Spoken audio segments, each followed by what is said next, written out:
let me tell you a story. In the heart of medieval France, Nicolas Flamel was just a poor bookstore owner. But one day, everything changed. Suddenly, he found himself rolling in wealth. When people asked how he achieved this fortune, he had a single word: alchemy. Now, if you're anything like me, you might recognize Flamel from the Harry Potter series. But his story goes much deeper than that.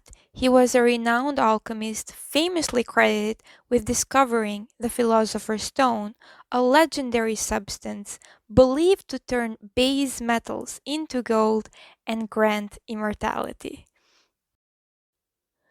The tale begins during the Arab invasion of Spain in the early 18th century. As Muslim forces swept through the region, they brought with them advancements in science, philosophy, the arts, and, you guessed it, alchemy. Flamel, living in France, often bought rare books from Jewish refugees trying to flee to Spain. One fateful day, he purchased a peculiar book from a Jewish man, a book that would change his life forever. This book was no ordinary text. The book binding was made out of copper, and there were curses for anyone who read the book and was unworthy of its contents. Every page carried the word Maranatha, a Syrian expression used by the Jews to bring vengeance of the Lord upon their enemies. The author of the book was Abraham the Jew.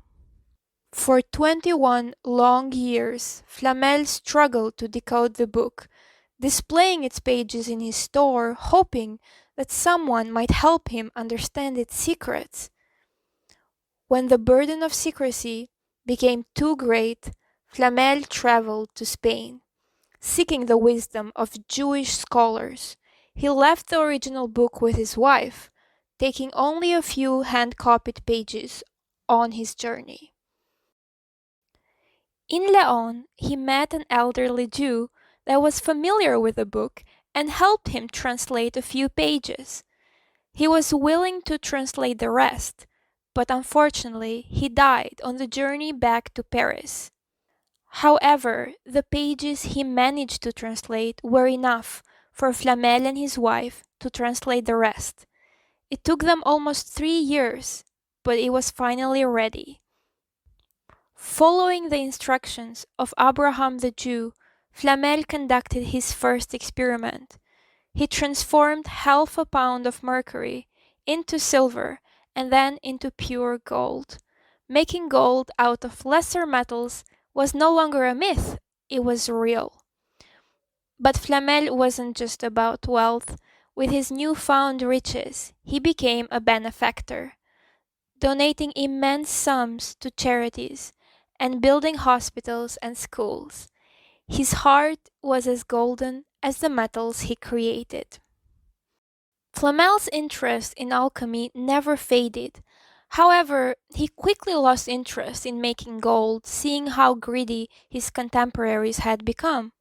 He always highlighted that the biggest alchemical transformation had happened inside of him and was much more important than the one in the lab. Flamel lived the rest of his days as a quiet scholar up to when he was 80 years old. He commissioned a lot of alchemical works during this time. After his death, his bookstore was inherited by his nephew, Perrier, who had been initiated into alchemy. Perrier lived a secluded life and not much is known about him. Generations later, one of Flamel's descendants turned lead into gold in front of King Louis XIII. This proved to be a big mistake, as one of the king's cardinals imprisoned him and stole the book of Abraham the Jew. Flamel's coffin was pried open. No bodies were found.